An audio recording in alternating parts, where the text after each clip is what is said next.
Hello everybody, welcome to Snyder's Inc. And we got another Mr. Ballen one. We probably won't have another Mr. Ballen one for a while.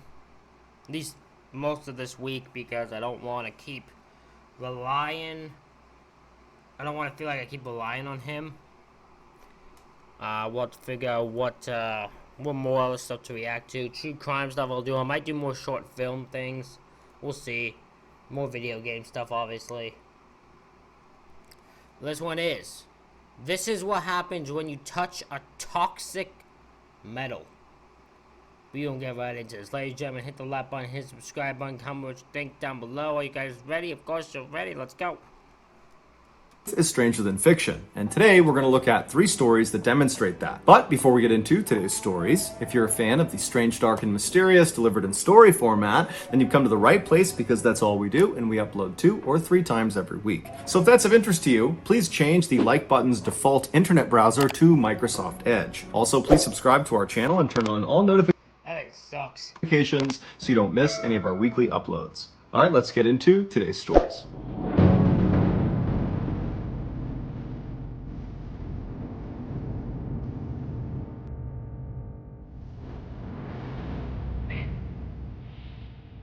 In 2019, Meg Moorer was a 21-year-old senior at Tulane University in New Orleans, Louisiana. She was studying ecology and evolutionary biology and planned to pursue a career in scientific illustration after graduation. This was a field that combined her skill as a scientist, her incredible artistic ability, and her general love of nature. But despite her intellectual brilliance, what Meg was actually known for was her very uplifting personality.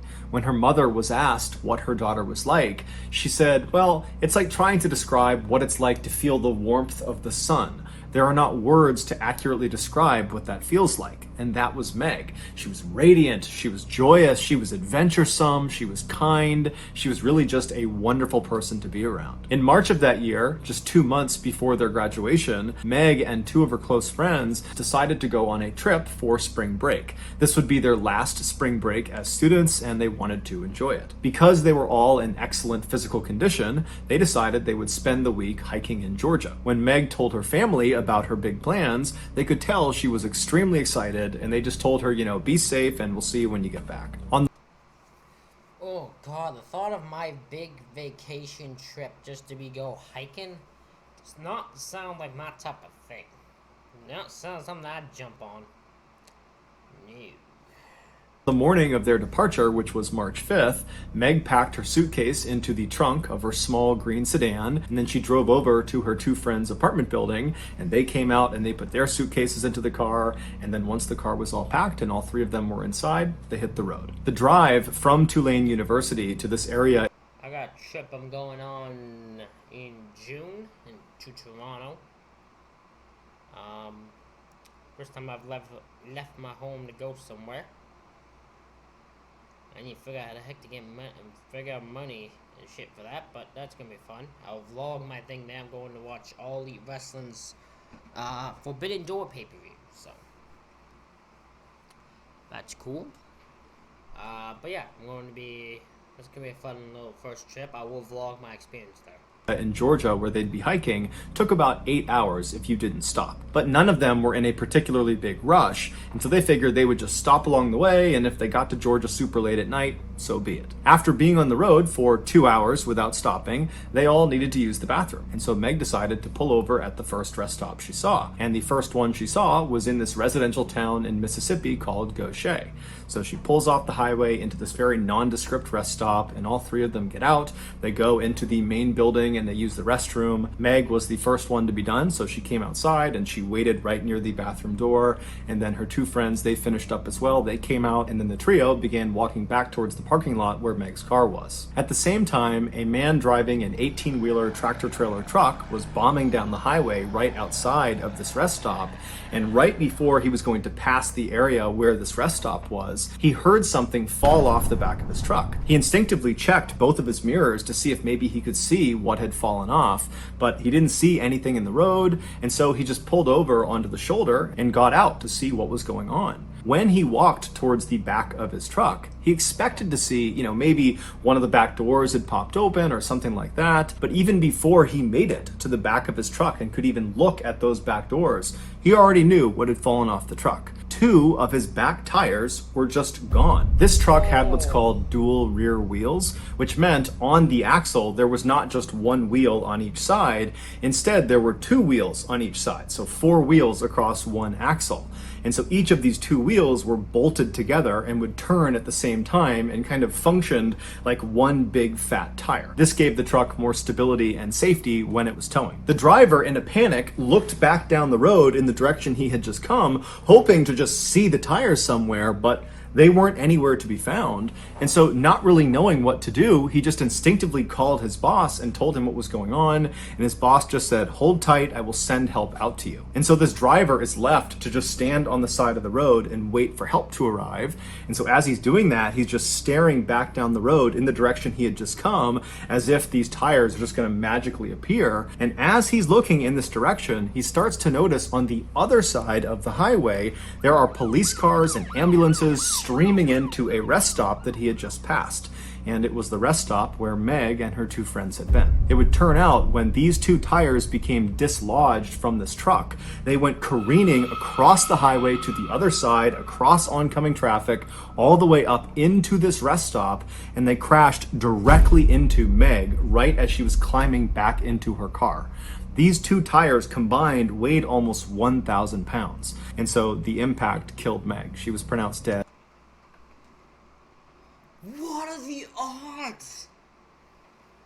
What are the odds that just at this example when she's about to get into a car, these 2 tires full on that come out of nowhere, to at least to her, come out of nowhere, bull in her direction, putting her down and crush her?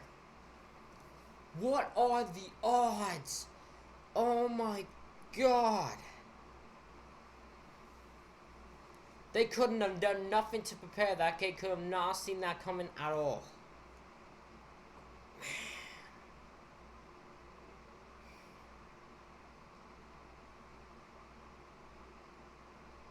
On the scene. After an investigation, it was not conclusively determined what actually caused these tires to fall off. The likely cause was they were missing a small part known as a locking washer that costs $3 and is very easy to acquire. But regardless, at this point, the incident is considered a freak accident. Yeah.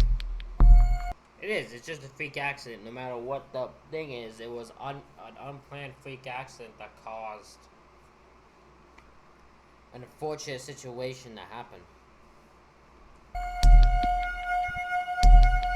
In January of 1997, a very accomplished and Ivy League trained American chemist named Karen Wetterhahn started experiencing tingling in her lower extremities. Now, it was uncomfortable, but it wasn't enough discomfort to warrant going to a doctor or really being concerned about it. She figured it was just something kind of minor and it would go away on its own. But shortly after this tingling began, Karen started noticing she was having balance issues. She would be walking down the hallway at the university where she worked when inexplicably she would just lose her balance and start stumbling and would either fall to the ground or would have to lean up against the wall to steady herself. She tried to convince herself that she was just being clumsy or that she was just really tired and that's what was causing it. But shortly after these balance issues presented themselves, Karen was hit with a host of other health issues. Her speech became awkwardly slow and slurred. She began hearing this white noise ringing in her ear that just wouldn't go away, and her field of vision. God, that would be terrifying to have all that happen to you all at once. Just one after the other. What has happened to this woman? Drastically narrowed to the point where it was like she was looking through 2 toilet paper rolls. Karen's husband brought her to the hospital where she underwent this very lengthy and involved examination, which involved spinal taps and brain scans to try to figure out what was going on, because at first, none of the doctors had any idea. After the testing was complete and Karen was sleeping in a hospital bed and her husband was sitting by her side, a doctor walked into the room with a clipboard and he had this odd look on his face, like the news he was about to deliver he didn't really even understand. And so he consulted his clipboard one more time, looking at some paperwork, and then he looked up and he looked at Karen, and then he turned to Karen's husband and he just says to him, "Sir, does your wife have any enemies?" It would turn out Karen was suffering from a severe case of mercury toxicity. Mercury is a naturally occurring metallic element that is poisonous to humans in all its forms. And Karen How on earth would she have gotten mercury poison? How the hell did that happen? had so much mercury in her body. In fact, she had 80 times the toxic threshold, that doctors believed this had to have been an intentional poisoning, that someone must have attacked Karen trying to kill her with mercury. But Karen's husband said, I don't think my wife has any enemies. And then when Karen ultimately woke up, she reiterated that sentiment, that she did not have any enemies. The doctors, who knew Karen was a chemist, they asked her, have you had any recent exposure to mercury? And through slurred and difficult to understand speech, Karen would say that she had. In fact, over the last 6 months leading up to this hospital visit, Karen had had lots of exposure to mercury because she was actually in charge of this huge $7 million research project that was looking to investigate the effects certain metals had on human health. And one of the metals she was studying was mercury. But Karen assured the doctor that anytime she handled any of these metals, she was always very, very cautious, especially when she handled mercury, because she understood how hazardous it was. She said she always wore the proper protective equipment to make sure none of the substances made contact with her skin, and she worked under this big chemical hood, which is like a big vacuum, to ensure she didn't accidentally inhale any of the toxic fumes that came off of these metals. The doctor was totally stumped and went silent for a second, and then Karen at some point broke the silence by saying, well, there was one time I did have a spill with mercury, but it was totally meaningless, and I haven't thought about it until just now, only because we're trying to figure out what happened. She would go on to tell the doctor about an incident that occurred 5 months earlier. She had been working at her lab at the university where she was employed when she accidentally spilled 1 or 2 tiny droplets of mercury onto the top of her left hand near her thumb. Now, she was wearing all of the prescribed protective equipment, including latex gloves on her hand, and so when she saw these droplets on her hand, she wasn't concerned for her health. She just followed procedure. She stopped what she was doing, she wiped the droplets off, and then she left her workstation, she threw away the contaminated gloves, she thoroughly washed her hands, and then put new gloves on, and then just went back to work and didn't think much of it. The type of mercury that Karen had spilled on her hand was called dimethylmercury. This is not the same thing as the shiny silver liquid we see in old thermometers. That is a hazardous substance, but it's nothing compared to dimethylmercury. Dimethylmercury is a clear liquid that is considered to be one of the most toxic substances on the planet. After hearing this story from Karen, wow, I didn't know that. Did you guys know that? I don't know much about science thing. I'd love to learn more. But dimethylmercury is there's 2 different types of mercury, and dimethylmercury is the most dangerous and most toxic one. and the doctor agreed that overall this did seem like a kind of meaningless event because she had followed all the proper procedures and those droplets had landed on her gloves, not on her skin. But since they had no other leads to operate on, he thought it would still be a good idea to test to see if dimethylmercury could penetrate through latex. And sure enough, after they ran some studies, they found it could. In fact, the latex gloves that all these scientists were told to wear when handling this particular substance, they did nothing. The dimethylmercury would penetrate through the latex in seconds. But even though they had just solved the mystery of how Karen got mercury toxicity in the first place, what no one could understand was why Karen was still suffering from the effects of mercury toxicity if her only exposure to it was 5 months earlier, just that one time. Typically, people who have mercury toxicity, they will get better as soon as the source of their toxicity is removed. Meaning, when the mercury goes away, they get better. And it's because the mercury kind of pools in their bloodstream and their... Well, it might have been because she's been working with it still for 5 months. She's never fully been away from the mercury, and because that might have still just remained in the system. body will naturally excrete it and they'll get better. But unfortunately for Karen, it would turn out dimethylmercury is a little bit different. It's far more lipophilic than other types of mercury. Lipophilic means a chemical substance is more likely to bind and mix with fat tissue in the body. And since blood is primarily made of water, when dimethylmercury enters the body, it does not settle in the bloodstream. Instead, it settles in organs that are made up of primarily fat. And once dimethylmercury is in your organs, it takes an exponentially longer amount of time for your body to excrete it, if it ever does. Sometimes you just die from the effects of mercury toxicity before your body can get rid of it. And in Karen's case, when she showed up to the hospital, it was already too late. Some of the dimethylmercury had already made its way up to her brain, which is an organ made up of 60% fat, and there it began to destroy her central nervous system. 3 weeks after being admitted to the hospital, Karen fell into a coma, and then shortly after, one of Karen's friends was in the hospital visiting her, and she saw a tear was coming down Karen's face. And so the friend turned to the doctor and said, is she in pain? Is that why she's crying? And the doctor said, no, it doesn't appear her brain is able to register pain anymore. Karen would unfortunately never wake up from her coma. She would pass away on June 8th, 1997. Oh my God. So the mercury poisoning that she had dealt with got to her brain and destroyed her nervous system, pretty much killing her the moment it touched. Wow. She had no idea for 5 months. No clue. God, that's the toxic metal. Wow. Roughly 10 months after those little droplets of dimethylmercury landed on her latex glove. That's all it took. Just 2 drops. That's it. In the 1850s, Guys, be careful when you deal with things. If you're scientists and people like that, just be careful.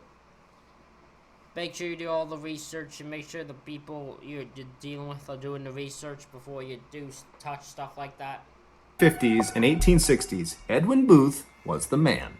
He was this extremely famous American actor who basically anywhere he went in America, people would know who he was. He was extremely recognizable, a household name, an A-list celebrity through and through. But his acting prowess and his career and his fame, those are not the things we remember him for. In early 1865, when Edwin was 31 years old and was at the height of his acting fame, he walked into a New Jersey train station and walked through the building to the actual platform where the trains are. And as soon as he turned a corner and actually saw the train that he wanted to board, he very quickly realized that he probably was not going to get on that train. There was already this huge throng of people out on the platform pressed up against the side of this train, and they're all waving their arms around and yelling. And in the middle of this big group of people with his back pressed up against the train was the train's conductor, whose job was to sell tickets in addition to driving the train. But from Edwin's perspective, it seemed fairly obvious based on the conductor's body language and what some of the people in the crowd were yelling that there just weren't enough tickets. That's why this big unruly group had formed, because all these people were rushing forward trying to buy one of the last few tickets. Now, Edwin could have very easily just walked up and announced himself and shown his very famous face, and almost certainly he would have gotten a ticket. But to this point, Edwin had not been recognized in this train station, and so he wanted to keep a low profile, and so he decided against that idea. Instead, he decided he would just kind of join this big group and, try to flag down the conductor and try to buy one of these tickets, and if he didn't, so be it. And so Edwin, instead of going to the back of this group, he went around to the right side, close up against the side of the train, and right as he got to the outside of the group and he turned in towards the group, he looked up at where the conductor was, and he saw the conductor turning around and walking back into the train. He had clearly sold all of his tickets, and so anyone who had not purchased one yet, like Edwin, they were out of luck. They'd have to wait for the next train. Edwin was about to just walk away and wait for the next train when he noticed the crowd in front of him. They didn't disperse like he was doing. Instead, they all seemed to kind of surge forward towards the train, which was now moving, and as they pushed forward as if they were going to jump onto this train even though they didn't have tickets, one man who was towards the front of this group, right up against the train, he falls to the ground and gets trapped halfway under the train. His lower half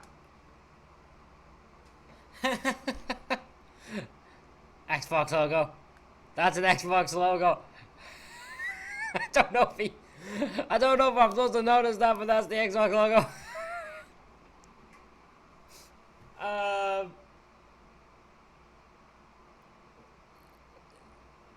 but yeah, this guy just saw someone fall. I don't know why other people try to jump on a train because they can't get tickets. What the hell is wrong with you people? Half was literally on the tracks under the train, and his upper half is now under this big crowd of people that are now trampling him. And so Edwin can see very clearly that if someone does not grab this guy and pull him out soon, he's going to get run over by the train. And so Edwin, without any hesitation, he jumps forward onto the ground on the platform, and he reaches his hand out through the feet of all these people in this crowd, and he grabs the collar of the guy who had fallen, and he pulls him. And as he's pulling him, this guy who's on his back, he starts pushing with his legs and his feet, and within about a fraction of a second, they yank him out from under the train, and the guy who had fallen and Edwin are lying on their backs on the platform. And before they could even talk to each other, they sat up and watched as a big train wheel rolled over that piece of track where this guy had just been laying. Edwin had saved his life. The guy he had saved was a 21-year-old named Robert. And so the two of them, they stand up and they face each other for the first time. And when Robert sees Edwin, he gasps because this is Edwin Booth, the mega celebrity. He could not believe that was... Oh no, the guy got recognized. Oh no. He didn't want to be recognized, but he had to because he wanted to save a life. Was the guy who had just saved him. And while Robert was very thankful, he also was just totally dumbfounded at the absurdity of the situation he was in. And so eventually Edwin just says, hey, I'm glad I was here to help you, no big deal, next time be more careful. And then at some point the men just shook hands and parted ways. Edwin would eventually get on the next train and he would go wherever it was he needed to go. And before long, his very busy schedule kind of occupied his mind and he had kind of forgotten about what happened on the train platform. But a few days later, Edwin got a letter in the mail from a very high-ranking government official thanking him for saving Robert's life. Because it would turn out Robert Lincoln was the eldest son of the then President of the United States, Abraham Lincoln. No!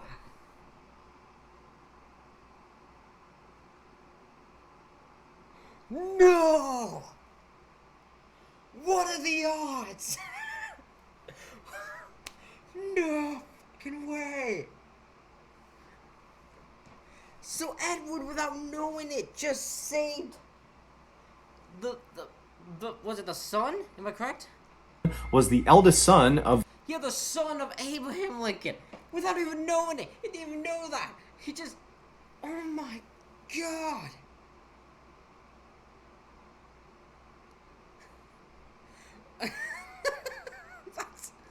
That's insane. I wouldn't have believed that if you didn't... but,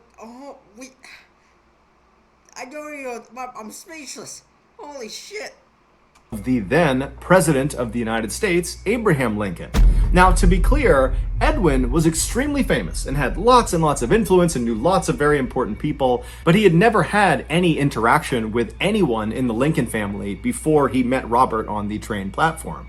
So it was just a crazy coincidence that this mega celebrity happened to save the life of the president's son. But this coincidence was nothing compared to the coincidence that occurred next. On the evening of April 14th, 1865, so roughly 3 months after Edwin saved Robert, Robert's father, President Lincoln, sat down in a private seating area to watch a play at a Washington, D.C. theater. During the production, at around 10:15 p.m., a man snuck into the private seating area and shot the president to death. The killer was Edwin's younger brother, John Wilkes Booth. This assassin... No fucking way! There was no fucking way! No! What? What? What? No! No, it isn't! You're lying to me! You're lying to me, Mr. Ballen! There's no way! What?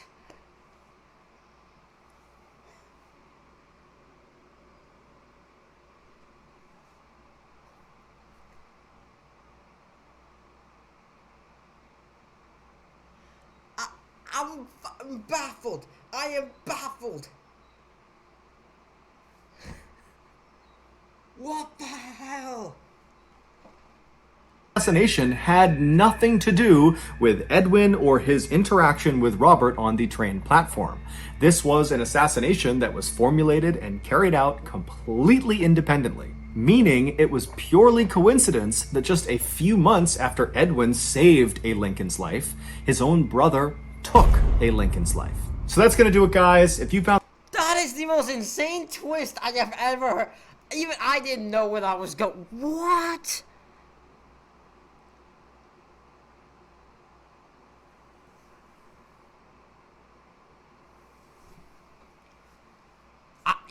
Guys, you gotta let me know what you think in the comments. This show is insane. Let me know what you think in the comments, guys. Hit the like button, hit the subscribe button. Thank you all for watching, and I will see you all for the next one.